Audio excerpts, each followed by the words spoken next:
Bonjour, c'est Romain Bédouc. Bienvenue dans 100% PSG, la tribune, l'émission débat d'ici Paris, Île-de-France, disponible sur toutes les plateformes de podcast et sur notre chaîne YouTube. Ici, 100% PSG, ici Paris, Île-de-France. Vaut mieux que je le dise bien quand même parce que sinon, ça la fout mal. D'ailleurs, j'ai été faire un tour du côté des commentaires du débrief du match face à Bilbao et je voulais citer William86. 100% PSG, la tribune, sans Bruno Salomon, c'est comme le PSG sans ses titulaires. Ça fait le taf, mais ça manque de magie.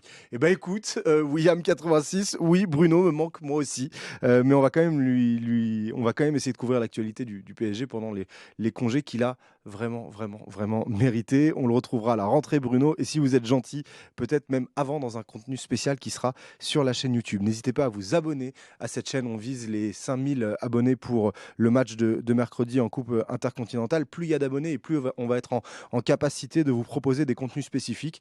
Et donc merci à tous ceux qui sont déjà abonnés à la chaîne et puis bienvenue ceux qui le seront après cette émission. En attendant, nous on va parler de ce match à Metz, il y a des choses à dire et on va se projeter sur la finale de la Coupe intercontinentale. 100% PSG la tribune, c'est parti. 100% PSG, la tribune.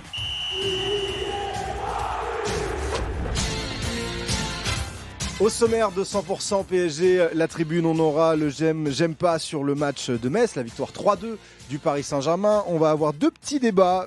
Mbaye sera-t-il une véritable option pour la deuxième partie de saison? Ibrahim Mbaye, double passeur décisif et homme du match face à Metz. Et puis, Coupe intercontinentale, est-ce que c'est la consécration ou juste un match de plus, un match de trop? On va se poser la question de ce match face au Flamengo qui sera mercredi à 18h heure française. Menu déroulé, je vous présente l'équipe. 100% PSG, la tribune. Qui compose la tribune aujourd'hui? Alors j'ai voulu faire de l'unisson, mais j'ai vu qu'il y en avait un qui ne savait pas le faire et qui ne voulait pas le faire. Damien Dole de Libération, bonjour. Et oui, c'est moi. J'espère que William d'ailleurs a aussi détesté ce truc-là que tu as organisé sur le bonjour. William, pas William, Ah, William. William, pardon. Bah, du coup, il va me faire un commentaire désagréable aussi. Bon, Ça va Damien? ça va super bien. Oui, impeccable. Bah ouais, écoute, tu vois, je viens 2 fois de suite. Ouais, c'est fou, c'est dingue.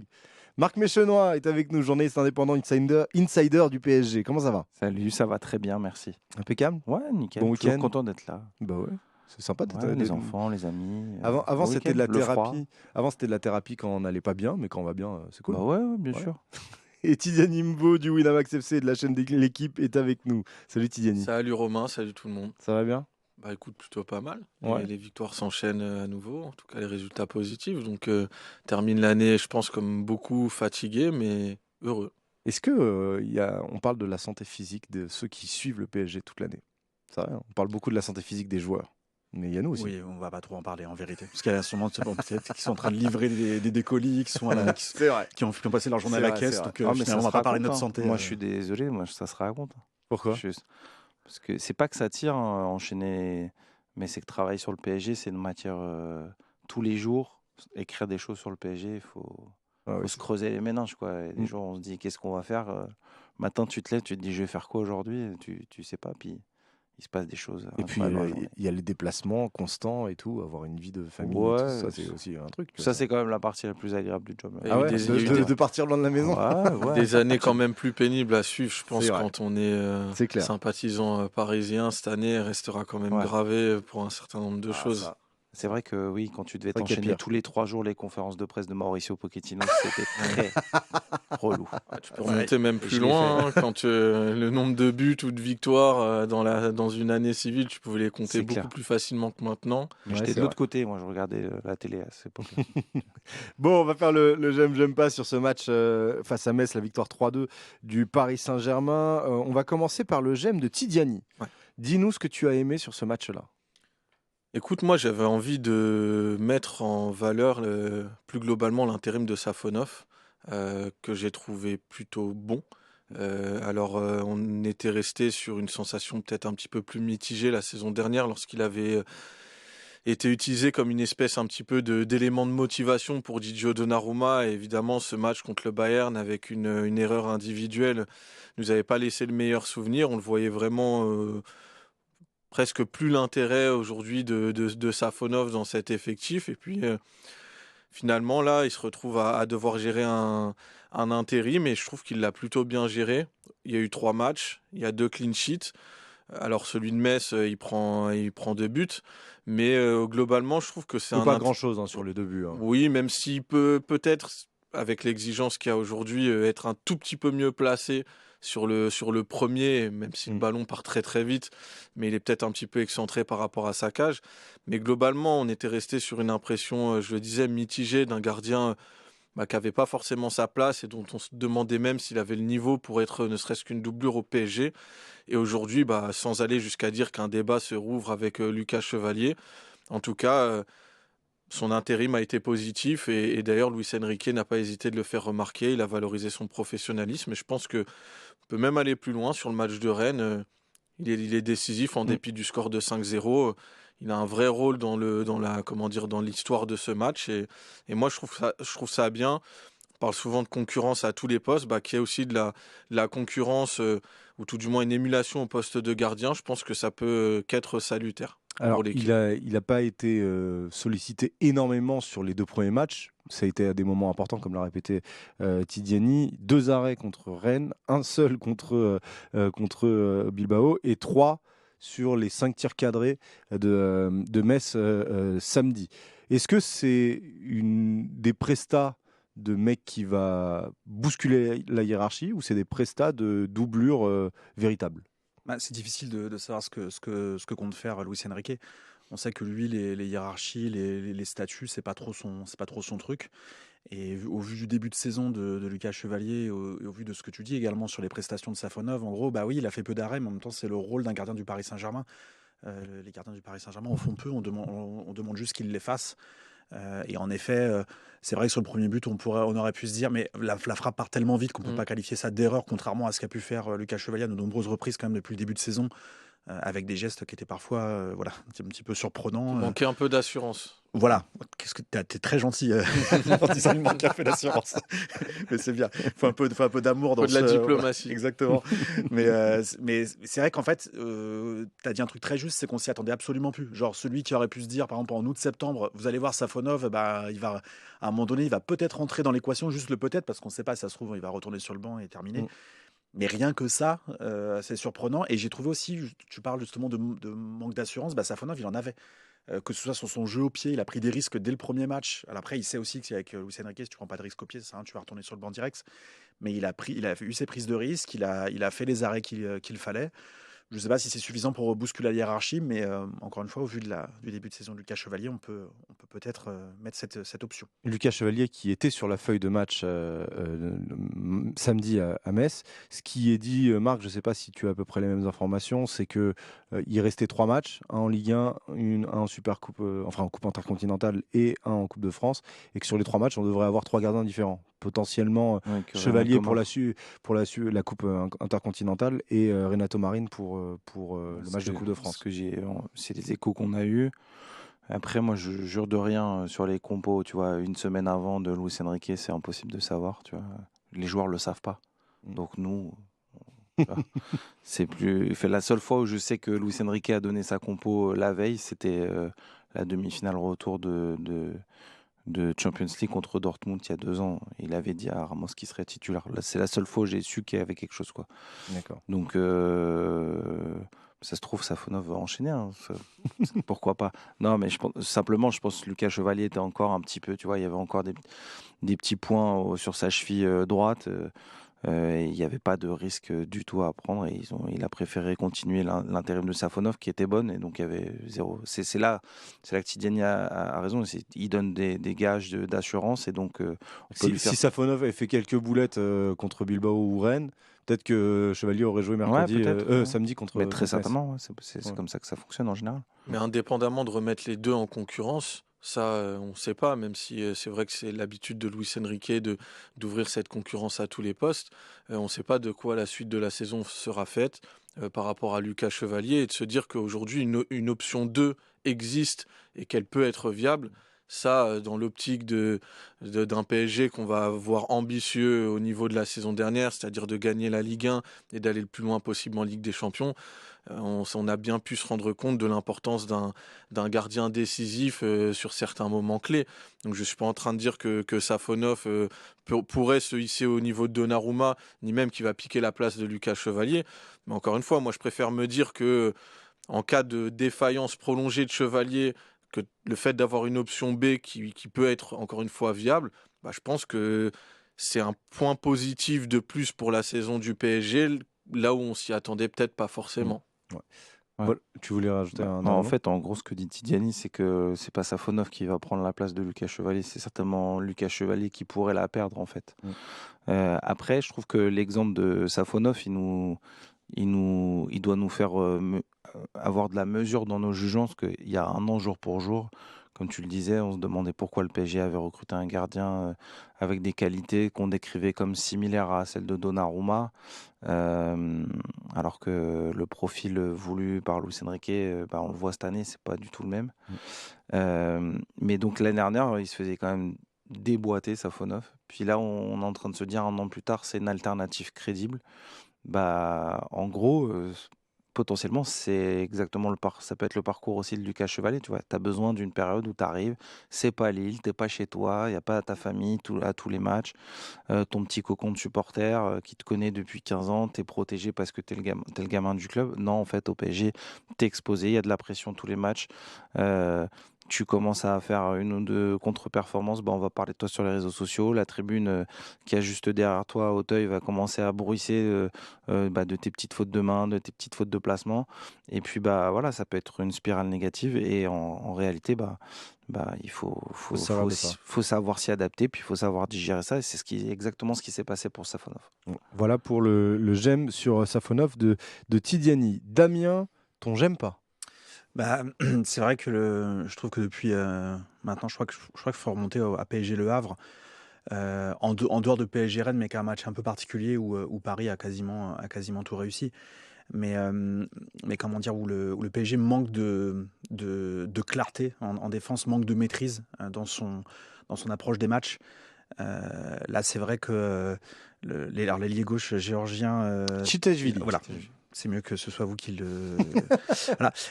Il a fait un match vraiment remarquable. J'étais avec un de mes meilleurs amis qui est supporter du Benfica. Il me disait je vais appeler Mourinho là pour qu'il le prenne parce que c'est vraiment. On n'a plus personne en tant qu'ailier, lui il le faut. Et quand on sait en plus les ailiers qu'on a pu trouver dans les championnats portugais, c'est plutôt bon signe. Et c'est vrai qu'il a foutu vraiment la misère. Alors c'est pareil qu'on discutait lors de la dernière tribune de Warren, etc. Et là sur ce la deuxième mi-temps, elle a été dure. Là. C'était compliqué parce qu'il arrivait. Alors encore une fois, ça se voit que c'est un très très bon dribbleur. Donc je veux dire, même les meilleurs défenseurs se font dribbler par les très bons dribbleurs. Donc c'est pas le sujet. Mais c'est quand même 2 buts et pas 2 buts volés. Alors Metz a joué aussi finalement par pas mal de séquences.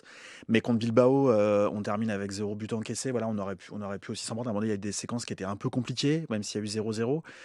Et puis après, évidemment, il y a le match contre Monaco. Donc voilà, c'est pareil. Monaco, ils n'ont pas eu aussi peu de réussite qu'ils n'en ont eu hier soir contre Marseille.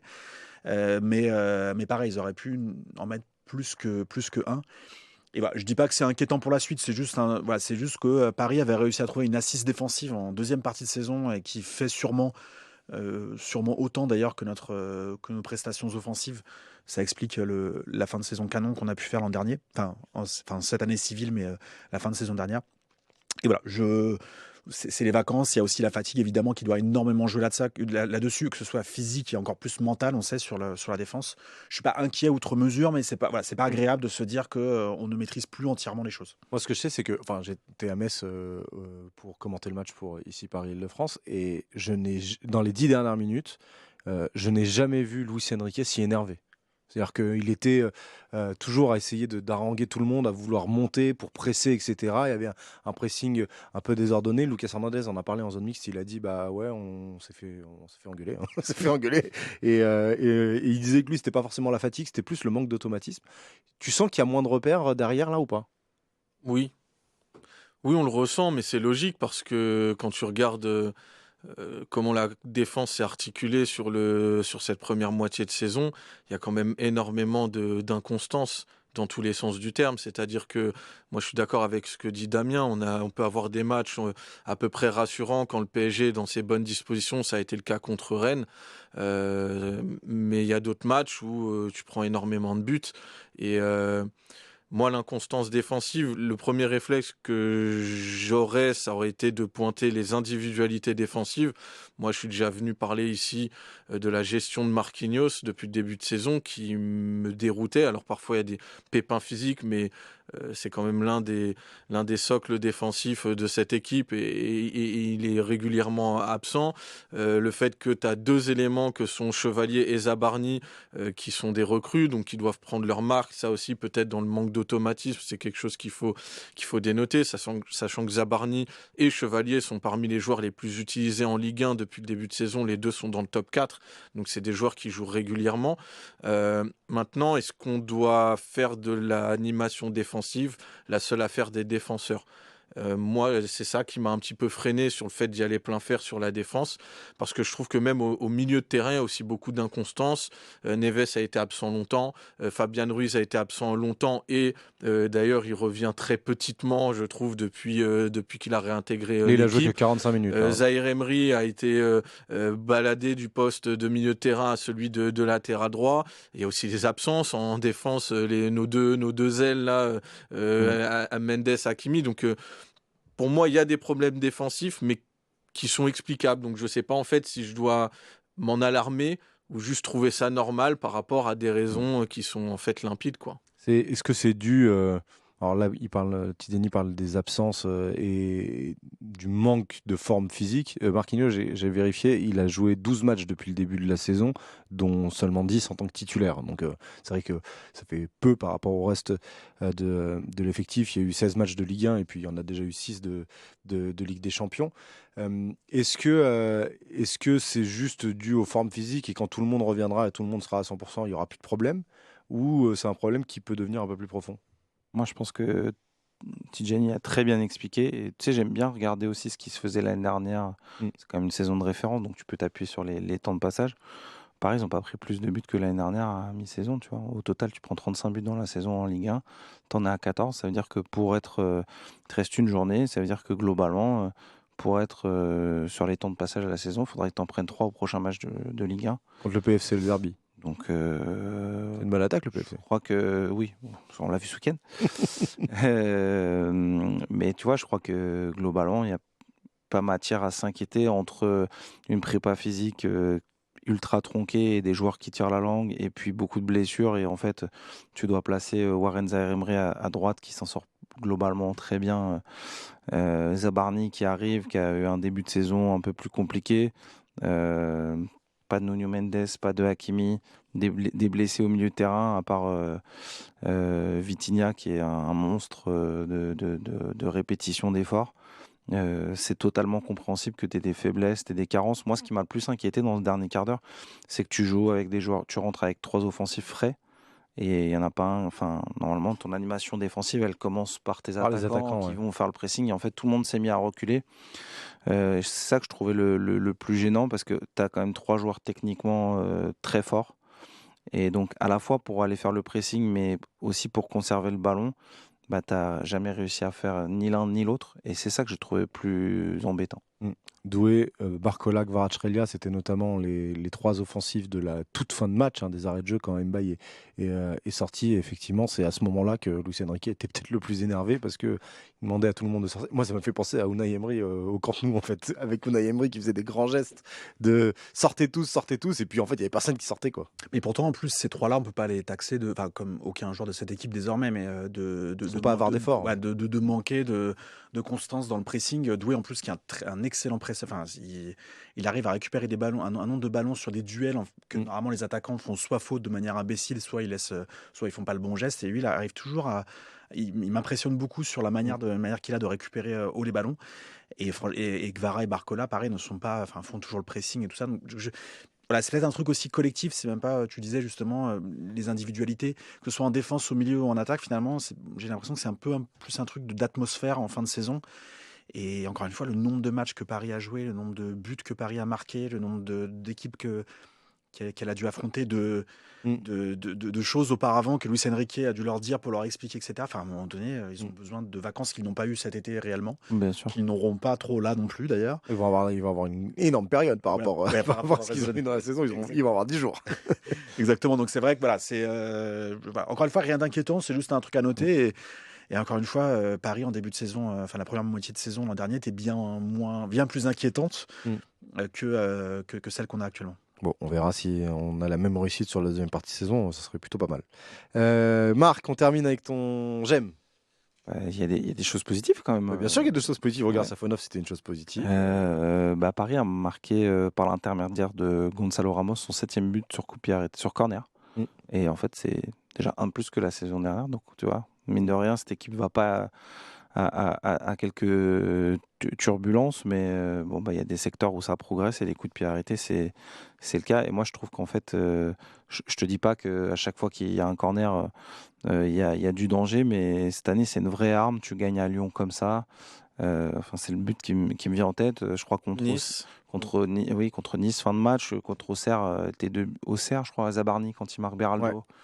C'est comme ça que ça se passe. Donc c'est assez rafraîchissant de voir que ce secteur-là du jeu aérien n'est pas négligé. Et je trouve qu'il y a encore trop de moments où ce secteur dans le jeu du Paris Saint-Germain est négligé, notamment dans les duels sur des longs ballons au milieu de terrain. Tu les vois souvent, non pas au duel, mais à la retombée pour récupérer le deuxième ballon.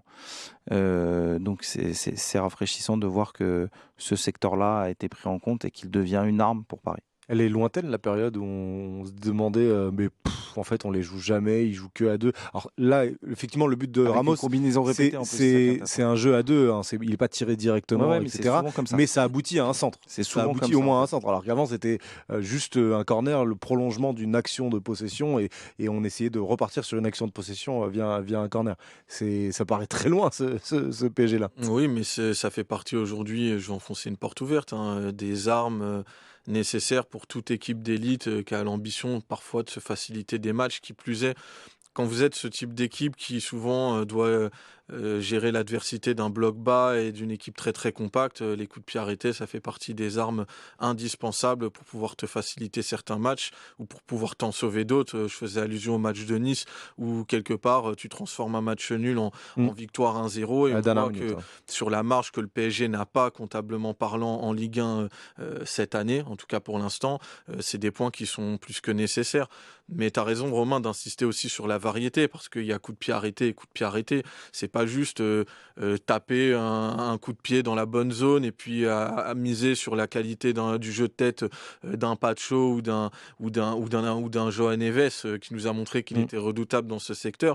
Mais c'est d'apporter aussi cette variété, pouvoir, comme l'a fait Kanguinli contre Nice, le mettre directement, ou alors pouvoir le jouer à deux comme cette fois. Et en fait, c'est ça qui, dans l'esprit de l'adversaire, continuera à mettre cette espèce de doute sur un PSG qui doit rester illisible et le plus pluriel possible dans sa façon d'attaquer et d'être dangereux. Donc évidemment, Marc a raison de souligner cet aspect-là du jeu. C'est fondamental, on le sait aujourd'hui, dans le foot de très haut niveau. Marc, tu voulais réagir Ouais. avant Damien? En fait, toutes les semaines, on se répète sur le fait que cette équipe, physiquement, tu vois, elle a quand même beaucoup de problèmes à maintenir la cadence sur 90 minutes. Donc, des fois, c'est quand même bien de pouvoir se dire que tu vas pouvoir ne pas marquer qu'en faisant le jeu et en faisant des actions, parce que, en ayant des actions construites, parce que tu es physiquement et donc techniquement incapable de le faire. Et donc, tu as ces coups de pied arrêtés qui viennent et qui te soulagent et qui sont une arme offensive en plus pour une équipe qui, voilà, parfois balbutie. Ouais. C'est une vraie source de satisfaction, ces coups de pied arrêtés. En fait, je me disais, j'essayais de réfléchir à quand dans ma carrière entre guillemets de supporter du PSG, j'avais eu une époque où en fait j'étais satisfait du Paris Saint-Germain sur corner et ça remonte à très loin cette affaire puisque Mario Yepes. mais même pas en fait en réalité même pas si on regarde, c'est un très bon joueur de tête mais finalement c'était lui plus que le PSG en fait sur corner. Et j'ai une image qui m'avait beaucoup marqué parce que c'était mes premiers matchs au Virage Auteuil quand j'avais 12 ans d'un corner de Cyril Pouget. Mais vraiment, en 1997, Ok. qu'il a tiré à ras de terre avec tout le monde qui est en train je crois qu'on faisait un partout contre Cannes. C'était D'accord. PSG Cannes.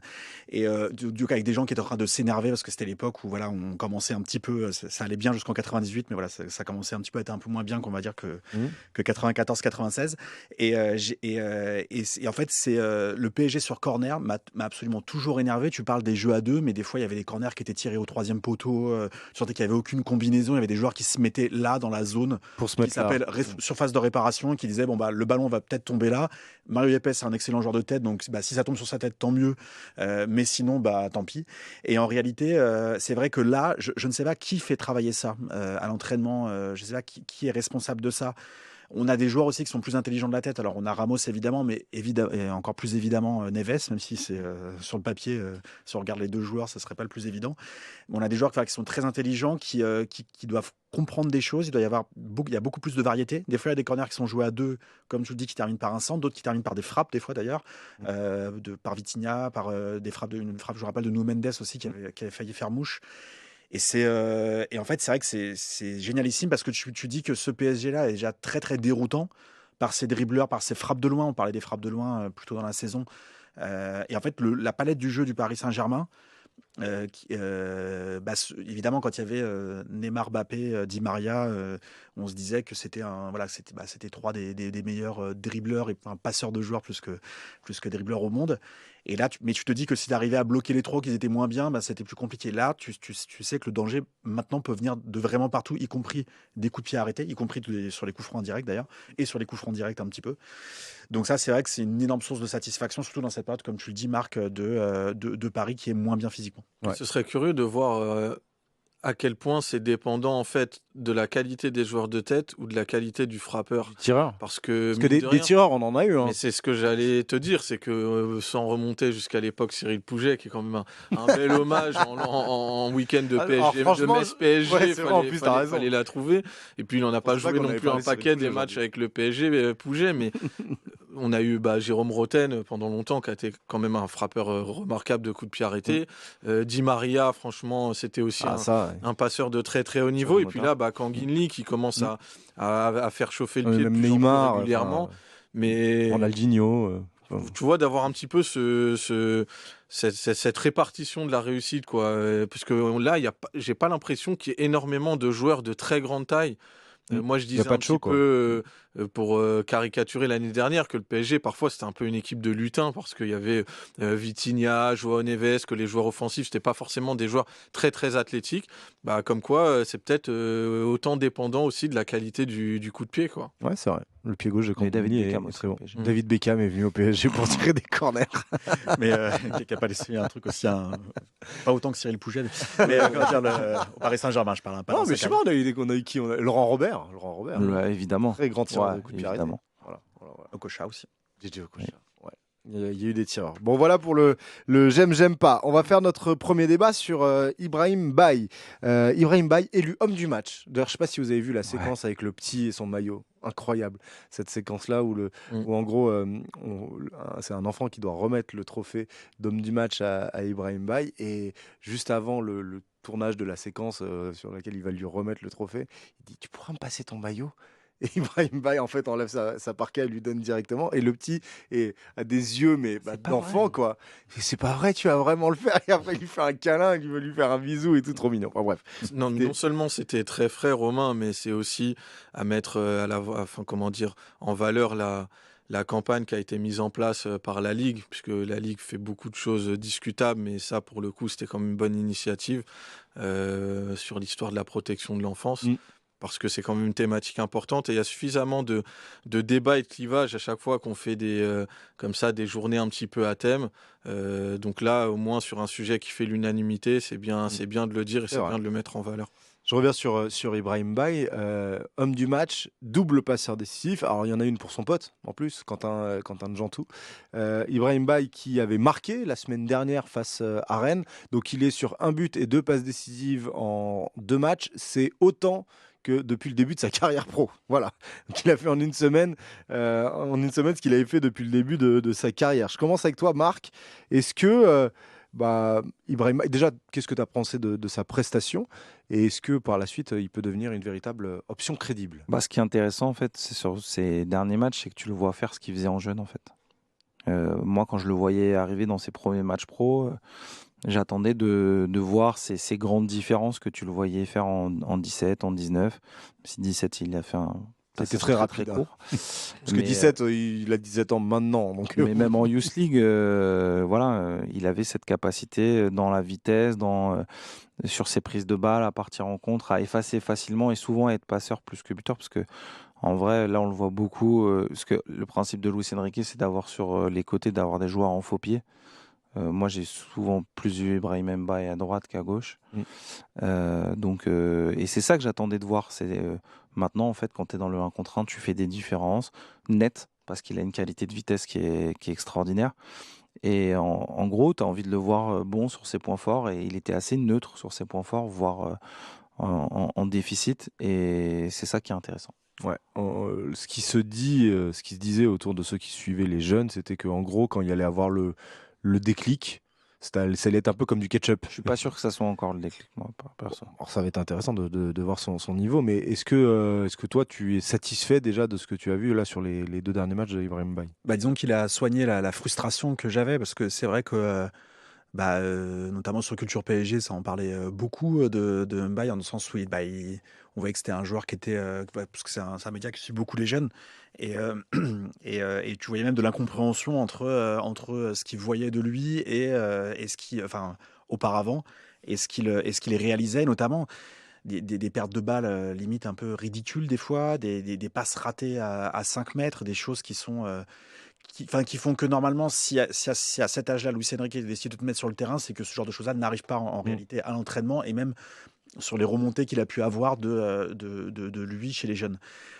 Et Luis Enrique aussi, encore une fois, c'est pas un joueur c'est pas un entraîneur qui va donner comme ça pour faire plaisir ou juste pour les contrats ou ce type de choses-là. Il récompense normalement des prestations à l'entraînement et surtout, et il veut persévérer parce qu'il est persuadé que quelque chose va arriver. En fait, on sait ça. Des fois, il y avait des choses où on était frustré. Mais pourquoi il fait ça? Pourquoi il fait ça? Puis bon, à la fin, il remporte la Ligue des Champions avec exactement les mêmes principes de jeu à quelques adaptations près, mais en tout cas, la logique générale. Et au niveau des joueurs, c'est pareil. Ça se voit qu'il croit en lui, que c'est pas juste les absences, etc. Parce qu'il aurait pu mettre, encore une fois, Ramos. Il y a pas mal de fois où on se dit c'est pas le même poste, mais on se disait si Ramos il prend un rôle d'offensif, quoi. Voilà, exactement. Et qu'après, c'était rééquilibré, je dirais pas autour de lui, mais en tout cas, voilà, il a eu sa chance un paquet de fois. Et on commençait un petit peu pas à s'impatienter dans le sens, il nous énerve, mais dans le sens, ça va pas, comme pour beaucoup de Titi au Paris Saint-Germain, ça va pas fonctionner. Je sais pas si ça fonctionnera à la fin. En revanche, ce qui est clair, c'est que sa prestation d'hier, et évidemment l'action puis la passe pour le but de Ntjantou, là, c'est vraiment super ce qu'il fait. Ntjantou aussi, d'ailleurs, c'est l'appel. On sait que c'était une de ses forces, et on voyait, alors je sais plus s'il l'avait dit dans une conférence de presse ou si ça avait été une analyse de quelque chose qu'il montrait à Ntjantou en match. Mais je me rappelle d'une séquence où en gros il dit qu'il faut qu'il continue à avancer à partir de 30-35 mètres pour aller jusqu'à la surface de réparation, comme João Neves par exemple le fait, ou Ruiz maintenant. Et encore une fois, ce but, il élimine. Tu parlais de facilité sur l'élimination. Là, on a l'impression que c'était un jeune qui était en face alors que c'était un professionnel. Et il met une passe qui est vraiment parfaite. La passe est parfaite. En plus, c'est pas juste il met dans la zone, quoi. Elle est parfaite. Tu étais satisfait là, des 2 dernières semaines de la dernière semaine de Ibrahim Mbaye? Est-ce que tu y crois pour la suite, pour la deuxième partie de saison, parce qu'on peut parler de son profil aussi? Est-ce que il a de quoi devenir une véritable option pour Luis Enrique dans des matchs un peu plus importants qu'un déplacement à Metz fin décembre? Ce qui va nous paraître évident à tous, c'est que le match de Metz est le plus abouti pour Mbaye depuis qu'on le voit rentrer en jeu, et quand même depuis un petit moment, parce que les premières apparitions, il avait 16 ans, ça faut pas l'oublier. Donc quelque part, j'ai pas envie de dire qu'il était stagiaire, mais pas loin. En fait, ce match de Metz, il est bien parce qu'il nous permet d'avoir non seulement un aperçu de ses vraies qualités propres, mais aussi de ce qu'il est capable d'apporter au collectif. Et parfois, quand on intègre un jeune dans l'équipe, tu vois pas forcément les deux. Tu vois parfois ses qualités brutes s'exprimer, mais après, le temps qu'il ait l'intelligence pour apprendre à se connecter au collectif, surtout dans une animation huilée comme celle du Paris Saint-Germain, qui est une équipe de très haut niveau. Et sur le match de Metz, j'ai trouvé qu'on avait les deux. Et jusqu'à présent, je suis d'accord avec ce qu'ont dit les gars. En fait, l'échantillon, il était trop léger pour qu'on voit sa présence comme un pari sur l'avenir plus que comme un apport pour le présent. Et moi, je vais quand même rester un petit peu sur cette tonalité-là, même si le match qu'il a fait m'a plu, et même si c'est un match qui fait qu'on comprend pourquoi il est là maintenant. Moi, je le disais un petit peu plus comme un stagiaire, parce que pour moi, c'est pas encore un wonder kid comme peut l'être un Lamine Yamal à son âge, ou même un Lennart Karl qu'on voit un petit peu émerger Au aussi Bayern. du côté du Bayern en ce moment, et qui sont déjà des options réelles pour leur coach. Et demain, si ces joueurs-là débutent un match de Ligue des Champions, pour Yamal évidemment, on trouve ça normal, mais même pour Karl aussi. Pour Mbaye, ce serait pas encore le cas, parce que en fait, il a encore besoin d'emmagasiner de l'expérience. Tu sens qu'il a encore besoin de s'installer, de progresser, et c'est tout ça en fait qu'il a réussi à acquérir, je trouve, sur peut-être cette année où il est venu prendre la température dans le groupe professionnel, d'avoir des minutes. Et moi, je le vois en fait comme un élève en conduite accompagnée. C'est-à-dire que tu es sur la route avec ceux qui ont vraiment le permis. Donc voilà, t'es pas à la maison à t'entraîner sur un simulateur. Mais est-ce que tu as déjà ton permis au même titre que les autres? Il va falloir peut-être faire des heures supplémentaires encore, et puis montrer que ça peut le faire. Mais c'est clair que le match de Metz, pour ceux, et on était je pense nombreux, qui pouvaient encore non pas douter, puisque c'est des très jeunes joueurs, mais se demander pourquoi si vite, on commence peut-être à le comprendre un petit peu mieux au sortir de ce genre de prestations. Oui, Damien. Je ne sais pas si c'est ça que tu cherchais aussi, mais justement, ce que tu dis, c'est corroboré par les propos de l'entraîneur de Metz, Stéphane Le Mignon, qui a dit justement sur les jeunes, qui a été interrogé. Alors, je ne sais pas si c'était une question sur les jeunes, mais en tout cas, lui s'est exprimé dessus. Et il dit ce sont des jeunes qui se font bien dans le collectif parce que l'équipe marche bien, mais les jeunes se mettent au niveau, ils sont disciplinés. Et après, il dit surtout, ils ont des qualités, ce sont les meilleurs jeunes de leur génération en France. Et après, à toute fin, il dit que leur intégration est simplifiée par le rendement de l'équipe, mais il dit que ce qu'ils font est remarquable. Et c'est vrai que tu dis une chose très juste, c'est que c'est très compliqué déjà d'arriver dans un collectif très huilé. Mais alors, quand tu viens de chez les jeunes, c'est-à-dire que tu dois changer de dimension, tu dois changer énormément d'approche des matchs, évidemment de pression. Parce que quand on joue chez les jeunes ou quand on joue au Parc des Princes ou à l'extérieur, c'est pas la même chose. Et c'est vrai que là-dessus, c'est vraiment quelque chose qui est souvent on est sévère, mais à un moment donné, moi, tu me mets sur le terrain, même à mon âge, avec ça, normalement, je sais que contrôler une balle, je suis quasiment sûr et certain que je vais rater des contrôles que je pourrais réussir derrière chez moi, parce qu'en fait, tu as la pression, et puis il y a beaucoup de choses à ingurgiter, et ça, c'est vraiment super déjà. Et surtout, maintenant, il y a l'efficacité. Et ça, c'est Ce qui est top pour lui, mais presque dommage pour le Paris Saint-Germain, C'est la CAN. C'est qu'il y a la Coupe d'Afrique des Nations. Alors c'est top pour un joueur comme Ibrahim Mbaye à cet âge-là d'être sélectionné dans une sélection, en plus le Sénégal, qui potentiellement peut aller loin, voire très loin dans cette Coupe d'Afrique des Nations. Mais ça va lui priver de matchs. Donc bon, là la Coupe intercontinentale, il aurait peut-être pas joué, mais ça le prive de minimum un match de Coupe de France, peut-être deux. Il y a des petits matchs de Ligue 1 qui vont se greffer par-ci par-là. C'est presque au pire des moments, quoi, pour lui. Moi, je trouve que ça a double tranchant, parce que si tu regardes bien, c'est après la dernière trêve internationale où il va avec le Sénégal, où il revient et il fait un très bon match là-bas aussi. Tranchant, les retours du staff, lui, tout le monde était très heureux de l'avoir et très heureux de ce qu'il a montré. Maintenant, voilà, t'enchaînes, t'es dans une bonne dynamique en club. La question, c'est qu'une compétition comme ça peut aussi te casser, ça peut te galvaniser, comme ça peut te casser les jambes, tu vois. Parce que quel temps de jeu il aura. J'espère. Il y a de la concurrence au Sénégal. Voilà, c'est ça. C'est surtout quel temps de jeu tu auras, comment tu vas être utilisé, est-ce que tu vas rentrer sur des bouts de match. Tant mieux si tu joues pas beaucoup, est-ce que ça va te casser ton rythme, ou justement est-ce que ça va t'offrir de la fraîcheur pour bien revenir en club. Après, voilà, le truc, pour avoir bien connu, côtoyé les anciens représentants de Ibrahim Mbaye, ils te disaient que c'était un garçon qu'il fallait protéger et voir dans la durée. Un match, faut vraiment pas enflammer le petit, parce que il n'y a pas cette assurance que ça se poursuive ou que ça déraille mentalement. sur les matchs d'après. Donc moi, j'attends de voir Ibrahim Mbaye dans la durée.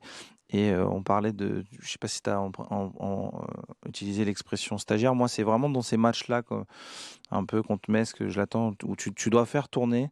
Et en fait, monte-nous dans ces matchs-là contre des équipes soi-disant plus faibles ou bas de tableau de Ligue 1, que tu vas faire des différences importantes qui vont permettre de faire gagner l'équipe. Et c'est là ton premier échelon. À partir du moment où tu auras réussi à enchaîner contre ces équipes, à avoir des stats régulières contre ces équipes, tu pourras passer le step supérieur qui sera certainement défini par son coach, mais qui pourra être de faire des entrées majeures dans des matchs plus importants. Et ça, je trouve que voilà, c'est le plan que moi je le vois, c'est quand tu reviens au PSG, donc contre des équipes comme Metz, contre Le Havre, tu démarres et tu es performant, tu fais des stats. Bon, voilà pour Ibrahim Mbaye, c'est super pour lui qu'il fasse la Coupe d'Afrique des Nations. On espère pour lui qu'il aille le plus loin possible. On espère pour le Paris Saint-Germain qu'il rentre un peu plus tôt. Donc on verra ce que ça donnera pour l'international Ça va lui donner sénégalais. une expérience supplémentaire. Oui, aussi. Encore une fois, là, le PSG va quand même avoir un certain nombre de retours dans le domaine offensif. On a vu Désiré Doué qui a rejoué. Dembélé, on espère, la deuxième partie de saison, on va le voir un petit peu plus que sur la première. Un Ly qui est devenu plus qu'une option secondaire et un Ramos qui confirme que dans un rôle de super sub, il pourra toujours aller gratter des minutes. Donc moi, je suis pas convaincu qu'il aura énormément plus de minutes en deuxième partie de saison qu'en première.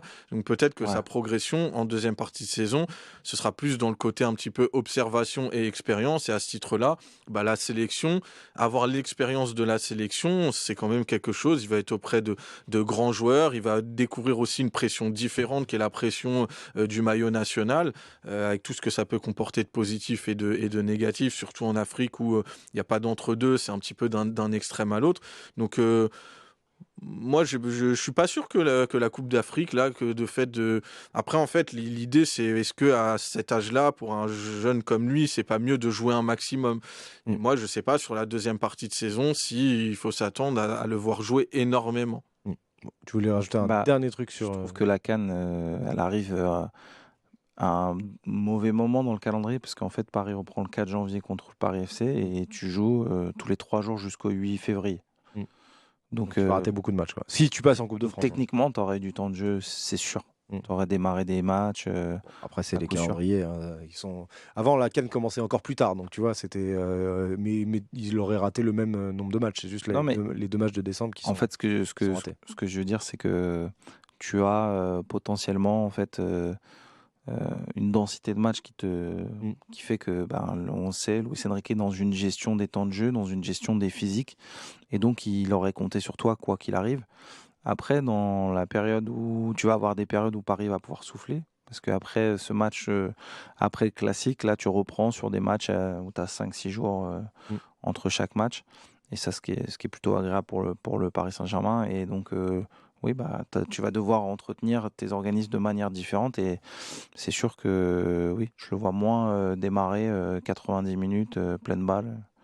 Mais même s'il y a des matchs qui sont largement à sa portée en termes de niveau. Voilà pour Ibrahim Mbaye. On va terminer cette émission en parlant de la finale de la Coupe intercontinentale. C'est mercredi, ça sera en exclusivité sur la chaîne YouTube 100% PSG ici Paris Île-de-France. On sera là avec Pia, avec Rabé pour commenter cette rencontre face aux Brésiliens de Flamengo. Alors j'ai un peu regardé l'effectif de Flamengo. Vous savez qu'il y a des joueurs qu'on connaît bien. Il y a Jorginho, l'Italien, qui est là-bas. Il y a Danilo, l'ancien défenseur de Manchester City, du Real, de la Juve, qui est là-bas. C'est lui qui a été buteur en finale de la Libertadores, d'ailleurs. Ouais, il a encore marqué contre Pyramid FC ce week-end, Danilo. Il y a Alexandro, l'arrière-gauche, qui était passé par la Juve aussi. Il y a Saúl Ñíguez qui se balade du côté de Flamengo. Tout ça, c'est entraîné par l'ancien latéral gauche de l'Atlético, Felipe Luis. Voilà, c'est l'équipe de Flamengo. Donc on aura le temps de s'y intéresser d'ici à mercredi. Petit débat sur la Coupe intercontinentale. Comment vous voyez ce match-là? Est-ce que vous le voyez comme une consécration d'une saison ou juste un match de plus, peut-être même un match de trop, parce que j'ai compté, ça va être le 66e match de l'année 2025 dans une 7e compétition différente donc pour le Paris Saint-Germain. Damien, tu le vois comment ? Tu sais, là, j'étais sur l'écran, justement, je veux savoir si j'avais bien halluciné, c'était pas un PSG Cannes ou pas. Et là, je voyais PSG Cannes un partout le 1er février 97. Donc, déjà, quand tu vois qu'en plus, voilà. C'est beau. Voilà, C'était bien ça. Non, mais c'était pas ça. Non, on s'en fout que je me rappelle de ça. Ça pas très non, mais c'est bien, ça veut dire que t'as pas encore. Non, mais ce que je veux dire, c'est que pas défaut. Non, mais ce que je veux dire, c'est que cette Coupe intercontinentale, on n'avait pas pu la jouer parce qu'on avait perdu légèrement, je crois que c'était un mois avant, le match contre la Juve, le 6-1. Ouais. Voilà, donc si c'est aussi ma réponse, c'est-à-dire que c'est notre occasion de mettre notre nom sur un trophée. Et j'espère qu'on pourra de nouveau le jouer, ce trophée, etc. Mais je trouve que c'est ce qui manque absolument pour que cette saison soit parfaite. Parce que finalement, le mondial des clubs, on sait très bien pourquoi on l'a joué. C'était plus pour les finances que pour le prestige de cette compétition, qui est plus un caprice, on va dire, d'annonceurs de pays ou de la FIFA. Et là c'est une vraie compétition qui ressemble à quelque chose qui est en plus c'est la compétition mondiale en réalité, la seule vraie compétition mondiale entre guillemets à compétition, puisque là en l'occurrence ce sera une finale uniquement pour nous. Et oui, ça va être dur, mais moi j'espère vraiment qu'on va le gagner, pas juste un match de plus. Mais j'espère vraiment qu'on va remporter ce trophée. Je vais pas te dire que je vais aller sur les champs parce que déjà il fait un peu froid en ce moment. Mais en revanche, je serais vraiment je serais stressé avant ce match-là. Ah ouais ? Ouais, je serais stressé. Je regarde pas le championnat brésilien, donc je peux pas dire. Je sais pas à quoi tu t'attends, quoi. Non, je pars du principe que le Paris Saint-Germain, est au-dessus de Flamengo. Ok, mais je sais pas à quel niveau. Et puis surtout, ça va être une compétition. Enfin, eux également, ça va être une occasion pour beaucoup de joueurs de se montrer. Alors certains plus une dernière fois qu'une première fois. Pour d'autres, pour se montrer aux yeux du monde, encore plus par rapport à ce Paris Saint-Germain qui a vraiment marqué les esprits lors de cette année civile 2025. Donc ouais, moi franchement, ce match-là, je le louperais. Enfin, je louperais pas. Bon, je le loupe pas déjà des matchs amicaux, donc c'est évident. Mais même, je vais. T'as envie de le gagner, quoi. Ouais, complètement. Je m'attendais pas à ça. Je m'attendais pas à tant d'enthousiasme. Ouais, d'enthousiasme pour cette compétition. La Tideni, est-ce que tu es d'accord avec Damien ? Totalement. Ah ouais ? Totalement, parce que déjà je trouve que c'est une façon de donner à cette année 2025 une portée historique supplémentaire, que ce soit sur la dimension du palmarès évidemment, mais aussi sur la dimension du souvenir, parce que mine de rien, je prends l'exemple de cette Super Coupe d'Europe que certains avaient un petit peu voulu minimiser en termes d'intérêt en faisant un espèce de match de préparation déguisé dans une période où le calendrier semblait devoir être l'aspect le plus important, mais au final, avec ce 0-2 qui se transforme en 2-2 dans des circonstances, au final, ça te fait aussi un souvenir, indépendamment du palmarès, de ce match, de ce scénario un petit peu fou. C'est, qu'on le veuille ou non, une opportunité historique que tu ne sais pas si elle se représentera ou pas de sitôt. C'est-à-dire que pour faire la Coupe intercontinentale, il faut gagner la Ligue des Champions. Moi, je ne sais pas quand est-ce que le PSG regagnera une Ligue des Champions. Alors, peut-être cette année, on le souhaite. Hein. mais vu comment ça a été difficile de gagner la première, moi, je me hasarderais pas à penser qu'on en regagnera une prochainement. Donc, opportunité historique d'avoir un trophée que tu n'as pas. Et puis voilà, je trouve qu'en termes de rayonnement aussi, c'est contribué au rayonnement grandissant du Paris Saint-Germain. C'est un match qui va être extrêmement regardé sur d'autres continents, notamment en Amérique du Sud. Les rencontres face aux clubs européens sont prises avec énormément de sérieux. Et aujourd'hui, le PSG, si tu veux continuer à concurrencer sur l'aspect notoriété et cette notion de rayonnement des clubs comme le Barça, comme le Real, comme le Bayern, comme des clubs anglais qui ont évidemment beaucoup d'avance, et ça passe par ce genre de petites pierres que tu ajoutes à l'édifice de ton palmarès. Donc non, pour moi, c'est un match qu'il faut gagner pour... En fait, c'est même simple, je vois aucune raison de ne pas le prendre au sérieux, ce match-là, en fait. Ah, putain, ils m'ont mis dedans. Ils m'ont mis dedans, les deux. Je vais te refroidir un peu. Ah ouais. T'es un peu moins enthousiaste sur ça. Moi, j'entends tous les arguments de Tijani. Il a complètement raison sur l'aspect rayonnement, sur l'aspect historique, l'aspect être au niveau des autres clubs européens. Mais moi, j'aimerais qu'il se repose, en fait. J'aimerais qu'on n'ait pas une deuxième partie de saison aussi poussive que celle-là. Et j'ai envie de retrouver un PSG qui se régale et qui nous régale, tu vois. Et j'ai pas le sentiment. J'ai l'impression que Là, ils sont dans le devoir absolu, c'est-à-dire on fait, on joue, tête baissée, ce qui veut dire déjà aussi ce qui dit quelque chose d'une certaine qualité mentale très forte de ce groupe. Surpasser tes carences physiques et produire cette première partie de saison malgré le fait que t'es pas au top, c'est génial. Mais je vais regarder ce match. Mais ce que je trouve sympa, c'est que finalement tu tombes pas sur une équipe si faire valoir que ça et que l'effectif est sympa. Je crois que dans les joueurs que tu as mentionnés, tu as oublié de dire qu'il y avait Luis Araujo qui est passé par Lille, recruté par notre ami Luis Campos. C'est vrai. Non, mais il y a un effectif sympa et c'est ça qui rajoute un peu de challenge, de piquant à ce truc-là. Mais moi, j'aimerais bien qu'il se repose là 10 jours. C'est presque pas assez. Et c'est vrai que s'il aurait pu en prendre 3-4 de plus, alors ça n'aurait pas fait de mal, quoi. Juste alors, je te lancerai ensuite Damien, mais sur les calendriers, le match est à Doha au Qatar, le match de Coupe de France ensuite est samedi. Il aurait pu être dimanche. Visiblement, le PSG et le diffuseur de la Coupe de France se connaissent assez bien. Ouais. Donc ça va jouer. Donc je pense que si le match du PSG est samedi, c'est plutôt que le PSG a considéré que valait mieux terminer le plus tôt possible 2025 pour avoir plus de repos ensuite que plutôt avoir un jour de repos de plus entre cette coupe intercontinentale au Qatar et le match de Coupe de France. Surtout que l'équipe qui va jouer va pas être la même. Les deux matchs, tu vois, le 11 va changer certainement. Je pense qu'il y en a qui vont partir en vacances directement après le match. Ouais, c'est possible que Marquinhos y parte. Marquinhos, je crois que sur les dernières saisons, il n'a pas fait souvent le premier match de Coupe de France. Ouais. Damien. Ouais, on revient sur la Coupe intercontinentale. Oui, voilà, ils se reposeront plus tard. C'est vrai que je regardais en quelle année cette compétition avait été créée. C'est 1960. Et en réalité, elle a eu plein de formats complètement différents. À chaque fois, je voyais au tout début, c'était sur des matchs aller-retour, donc je sais pas où se passait le match aller, où se passait le match retour, mais ça devait être sympa en termes de bilan carbone à l'époque. mais en revanche, voilà, tous les gros clubs européens l'ont gagné.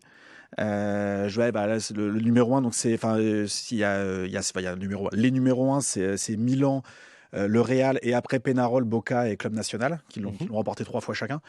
Et c'est vrai que voilà, je trouve que c'est une compétition. Enfin, où est ton sens de la poésie, Marc ? Où est ton sens de avec des clubs du monde entier. C'est un homme pragmatique. C'était chiant, quoi. Parce que non, mais pas de manière générale, je sais pas, en tout cas là sur la Coupe intercontinentale en tout cas. Mais c'est vrai que voilà, c'est essentiellement club sud-américain contre club européen, c'est vrai, même si on dit intercontinental. Mais voilà, je sais pas, il y a un truc dans cette compétition qui est, comme ça a été répété Artigiani, en fait, le truc, c'est qu'on ne sait pas si on va pouvoir la rejouer. Encore une fois, le mondial des clubs, si on ne la rejoue pas, de toute façon, on est assuré de le rejouer le prochain. Le mondial des clubs, le prochain, on est déjà assuré de le rejouer en tant que vainqueur de la Ligue des Champions de 2025. Terrible. La compétition, moi, ça me saoule. Non, mais parce qu'il y avait des qualifications via le coefficient UEFA, et puis il y a des qualifications automatiques quand tu remportes la Ligue des Champions sur les 4 années avant la Coupe du monde des clubs. Donc, c'est là que déjà sur les joueurs, ils n'ont pas de couilles, en fait. Ah ouais. Genre, levez-vous à un moment arrêtez de dire à longueur de saison que vous êtes fatigué. Ils le disent de moins en moins maintenant, ils ont compris. Oui, mais bon, en même temps, c'est normal, tu prends des primes à la fin de la compétition, sympathique. Bon. Mais bon, en attendant, au lieu de jouer jusqu'à 34-35 ans, il y en a qui vont finir à 29, quoi, tu vois. Ouais. Bon, voilà pour le. Pourquoi pas 25 ? Non, mais j'exagère, c'est mon côté un peu marseillais, tu vois. Ouais, bien sûr. Ouais. Bon, voilà pour la Coupe intercontinentale. On va terminer cette émission.